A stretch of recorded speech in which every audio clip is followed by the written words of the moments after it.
Sir काल कर्जत तालुक्यामध्ये ताडगाव या गावी जी काही गावकरी आणि पोलिसांकडून कारवाई करण्यात आली त्यात असं कळतंय की अंमली पदार्थ तिथे बनवले जात होते, त्यात काही आरोपी अटक केलेले आहेत। काय नक्की ही कारवाई झाली, कसे ते तिथे राहत होते आणि एकंदरीत आतापर्यंत त्यांच्याकडून किती मुद्देमाल वगैरे हस्तगत करण्यात आला? नेरळ पोलीस ठाणे अंतर्गत ताडवाडी पोस्ट पाथरस या गावामध्ये तेथील गावकऱ्यांना शेतामधील एका घरामध्ये काही लोक संशयास्पदरित्या हालचाली करत असल्याचं आढळलं।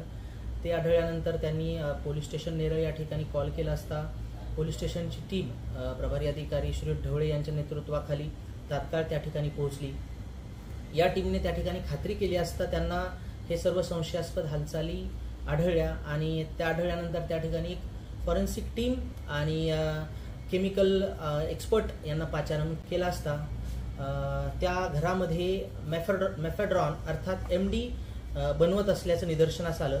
हा सर्व प्रकार तात्काळ माननीय वरिष्ठांना कळवला असता रायगड अलिबाग जिल्ह्याच्या पोलीस अधीक्षक माननीय अंचल दलाल मॅडम आणि अपर पोलीस अधीक्षक माननीय अभिजित शिवथरे सर यांच्या मार्गदर्शनाखाली त्या ठिकाणी कार्यवाही करण्यात आली।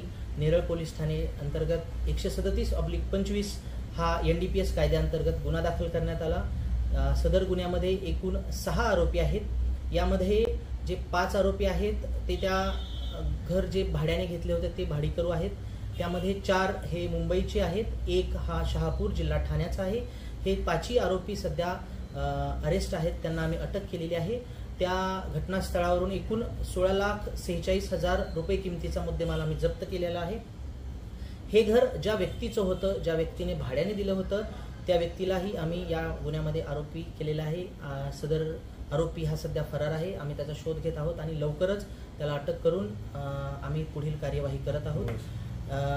या प्रसंगी आम्हाला माझे कर्जत उपविभागातील सर्व नागरिकांना आव्हान आहे की अशा पद्धतीचं घर किंवा फ्लॅट भाड्याने देताना आपल्या त्याचबरोबर फार्म हाऊसवरही रूम किंवा त्यांच्या रूम्स भाड्याने देताना जे त्या ठिकाणी येणारे भाडेकरू आहेत, व्यक्ती आहेत, त्यांची खात्री करावी आणि त्यांच्याबद्दल काही संशयास्पद आढळल्यास तात्काळ पोलीस स्टेशनला कळवावे। त्याचबरोबर गावातील इतर संशयास्पद हालचालींवरती लक्ष ठेवून एक सुजाण नागरिक बनून पोलिसांना त्याबद्दल वेळीच माहिती दिली तर आम्हाला कार्यवाही करणं सोपं जाईल आणि आम्ही त्याच्यावर निश्चित कार्यवाही करू। हा अशा पद्धतीचा नेरळ पोलीस ठाण्याअंतर्गत 137/25 हा गुन्हा दाखल करण्यात आलेला आहे आणि पोलीस पुढची कार्यवाही करत आहेत। पुढील आरोपीचं नाव आहे सचिन राम मिलन जयस्वार। या आरोपीचं D फार्मसी झालेलं आहे आणि केमिकल्स बद्दल तज्ज्ञ असल्यामुळे एकंदरीतच या सर्व प्रोसेस बद्दल त्याला माहिती असल्यामुळे त्याच्या मार्गदर्शनाखालीच हे सर्व प्रोसेस चालू होते।